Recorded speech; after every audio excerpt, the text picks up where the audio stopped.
She called herself my grandma. But what if she wasn't? Suddenly, everything I thought I knew about my life felt like a lie. I sat across from Laura, the woman I'd always trusted more than anyone else in the world. The woman who raised me, fed me, tucked me in at night. And yet, right now, sitting in her quiet living room, her eyes avoiding mine, I felt like I didn't know her at all. "So, you're not really my grandma?" I asked, my voice shaking despite my effort to stay calm. She sighed deeply and looked away. "No, Mercury, I'm not. I'm sorry you had to find out this way." The silence between us was heavy. I felt my heart pound, a mix of shock and betrayal swirling inside me. "Wait, what? So if you're not then, who is?" I blurted out. "Who am I really? Why did no one tell me?" Laura fidgeted with the old necklace around her neck. "It's complicated. When you came to us after the earthquake, your real parents, they couldn't care for you. They were lost in the chaos." I blinked, trying to process her words. "Earthquake? What earthquake? What are you talking about?" "Antioch. 15 years ago. The city was destroyed. Many families lost everything. You were just a baby then. We were asked to look after you." My mind raced back to the little details I'd always ignored. The blank spaces in family stories, the way my parents avoided questions about my early childhood. I never connected the dots before, but now everything felt like a puzzle with missing pieces. "Why didn't you tell me any of this?" I asked, my voice barely a whisper. Laura's eyes filled with tears. "Because we wanted to protect you, Mercury. We thought you'd be safer not knowing. We loved you like our own child, but it was easier to keep the truth hidden." I felt anger bubble up. "Loved me? How can that be love if it's built on lies?" She reached out, her hands trembling. "I know it hurts. Believe me, I never wanted to hurt you. I was scared. Scared of what would happen if you knew." I shook my head, feeling a mix of grief and confusion. "So all those years, I was just a secret?" "No," she said softly. "You were family to me. Maybe not by blood, but by heart." The room felt smaller, the weight of her words pressing down on me. I realized that what I'd always thought was my life was actually someone else's story. And now I had to write my own. I swallowed hard and looked her in the eyes. "I need to find my real family, Laura. I need to know who I really am." She nodded, wiping away a tear. "Then I'll help you. I want you to know the truth, no matter how hard it is." For the first time in a long while, I felt a flicker of hope. The road ahead was uncertain, but it was mine to walk. They told me where I was born, a city swallowed by rubble and silence. But what they didn't tell me was how many others were lost there too. After the talk with Laura, I felt like a different person. Before, my life was a closed book with missing pages. Now, suddenly, I had a place to start. Antioch, 15 years ago. A city crushed by a massive earthquake that left thousands buried under debris. Families torn apart, lives shattered. I spent hours scrolling through old news reports and survivor stories on my laptop. Photos showed collapsed buildings, clouds of dust, desperate rescue attempts. There were stories of hope, but so many more of loss. Mothers crying for children they never found. Fathers searching for a sign of their missing babies. I remember one article in particular. It was about a relief camp set up for orphan children. It said many were placed with foster families, but some were never reunited with their birth parents. My heart clenched. That was me.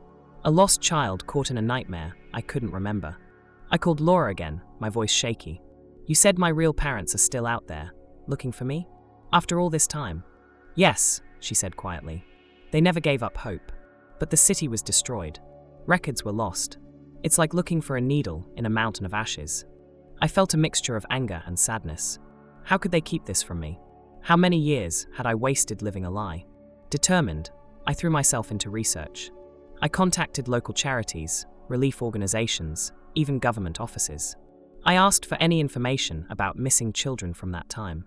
Most places responded with silence or condolences. But slowly, pieces started to come together. There were lists of children who went missing during the quake. Names, ages, sometimes a brief description. Some families held on to hope, others had to accept loss. The pain in their stories was raw, their voices echoing through time. One video testimonial caught my eye. A woman's face, tear-streaked, telling how she lost her baby in the rubble and never knew what happened after the rescue workers took the children away. Her voice cracked as she spoke of the unbearable wait for answers. I felt like I was listening to my own story, to their story. I sat back, closing my eyes, letting the weight of it all sink in. I wasn't just searching for myself. I was part of something bigger, a web of loss and hope, still tangled 15 years later. I knew I couldn't stay here, safe but lost. I had to go to Antioch, to walk the streets that once were my home, to face whatever truth awaited me there. Laura warned me. It won't be easy, Mercury. You'll find pain, confusion, maybe dead ends. But you have to follow your heart. I nodded. I have to try. For me. For them. For everyone who's still waiting. The day I booked my ticket, I felt a strange mix of fear and determination. I was leaving behind everything I knew, stepping into a place where the past and future collided, and I was ready to face it head on. The moment I walked into the house, I knew this wouldn't be easy. The air felt thick with things unsaid, with years of silence piled up like dust on forgotten shelves. I sat at the kitchen table, the same one where so many family dinners had passed, pretending everything was fine. But tonight, the mask was off. I looked at them, Mom, Dad, and my sister, each of their faces worn with worry and something deeper I couldn't quite place. My heart pounded in my chest, and I finally forced the question that had haunted me for months. Why? Why did you lie to me about who I really am? Mom's eyes welled up with tears. Mercury, it wasn't easy. We loved you, we do love you, but we thought keeping the truth from you was protecting you. We didn't want you to feel abandoned or different. I shook my head, the anger rising like a tide. Protecting me? You let me grow up in a lie. You never told me why you wouldn't give me blood when I was hurt. You hid everything. Dad sighed, his voice heavy and tired. Your real parents are alive. They've been searching for you since the earthquake. We found you when you were just a baby. We took you in because we wanted to give you a home. I stared at them, disbelief making my voice tremble. You took me? So all this time, I was just a child you saved. But you never told me the truth? Not once. My sister wiped her tears. We were afraid, Mercury. Afraid you'd leave us. Afraid the truth would break you. The weight of those words crushed me. Years of love, confusion, and pain tangled into one unbearable knot. But what about my real parents? I asked quietly, trying to hold back my shaking hands. Are they really out there? Searching? Mom nodded slowly. Yes. They never stopped hoping you'd come back to them. But after the earthquake, so many kids were lost. It wasn't easy to find you. Dad added, we didn't want to tear families apart. We thought raising you as our own was the best choice. But we see now it wasn't fair to you. I leaned back, the room spinning. I had so many questions. So many feelings I didn't know how to handle. Betrayal, sorrow, hope. Why didn't you tell me sooner? I whispered. Mom reached out and took my hand. We were scared. We thought the past would destroy the present. But it already did, I said softly. We sat in silence after that, each of us lost in memories and what-ifs. That night, lying in bed, I thought about all the other families torn apart by that disaster. The parents who never found their children. The children who grew up in shadows. I realized my search was bigger than just me. It was about healing broken bonds and finding the truth that had been buried under rubble and lies. I wasn't just going to find my real parents. I was going to find myself. I remember stepping off the plane into Antakya like I was walking into someone else's story. The city looked familiar, but wrong. It had changed so much since the earthquake 15 years ago. Entire neighborhoods wiped clean, replaced by new buildings with sharp edges and cold steel. Streets I thought I knew were gone or rerouted. It was like the city itself had tried to erase the past. I clutched the list of names my family had given me, addresses and details of families who had lost children in the disaster. But when I showed up at the local government offices, the weight of it all hit me. Inside the cramped municipal building, I met a clerk who didn't bat an eye at the tears welling up in my eyes when I asked for records on missing children from the earthquake. Looking for someone special? She asked, her tone soft but professional. Yeah, I said, voice cracking. I'm trying to find myself. I was a baby back then, lost in the chaos. She nodded, pulled out rows of dusty filing cabinets, and handed me records, names, dates, even old photographs, most faded and torn. Hours turned into days as I sifted through files. 332 names.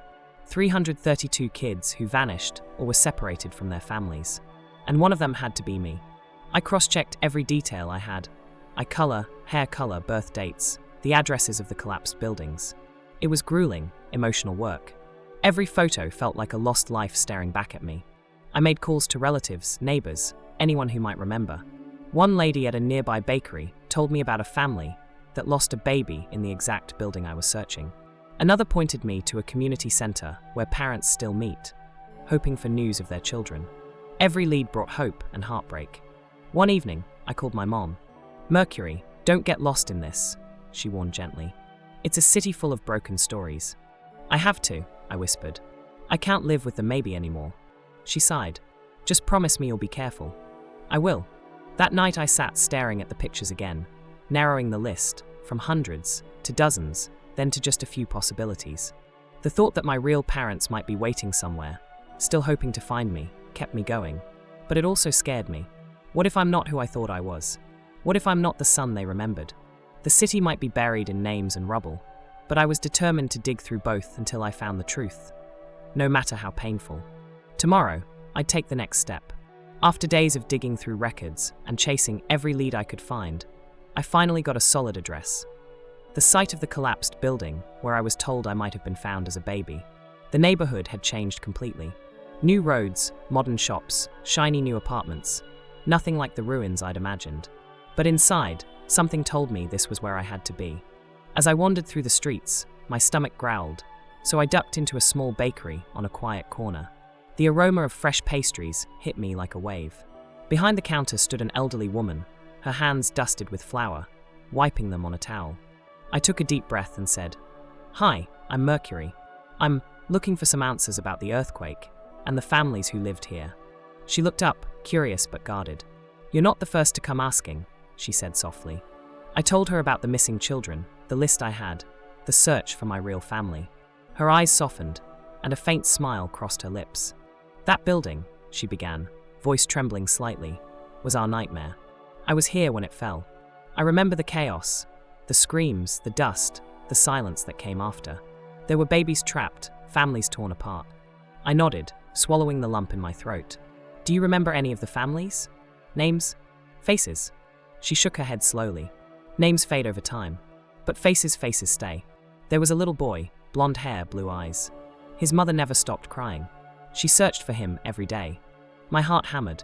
"Do you think, could it have been me?" I whispered. She reached across the counter, took my hand gently. "I don't know for sure, but there's a group of families who still meet, hoping to find their lost children. Maybe you should talk to them." The next day, she took me to a small community center where a handful of families gathered. Faces lined with years of grief, eyes full of cautious hope. One by one, they told their stories. How they lost children in the rubble, how they waited for news that never came. And then, when I showed them my picture, there was a silence. A woman with tears in her eyes whispered, "That boy, he looks just like my nephew." Another nodded. "My sister lost her son in that building." We never gave up hope. Then, after hours of talking, stories shared, and emotions spilling over, someone finally said it aloud. "He's one of us." I looked around, tears stinging my eyes. Faces I'd never seen before felt like home. They told me my real name, stories about the family I never knew I had, and welcomed me with open arms. That day, in that small community center, I realized this wasn't just about finding my past. It was about healing wounds, bridging gaps, and reclaiming a life stolen by tragedy. As I left that night, the woman from the bakery gave me a hug. "Welcome home, Mercury. We've been waiting for you." If you liked part 2 and want to follow Mercury's journey, don't forget to subscribe and hit the notification bell so you won't miss what happens next.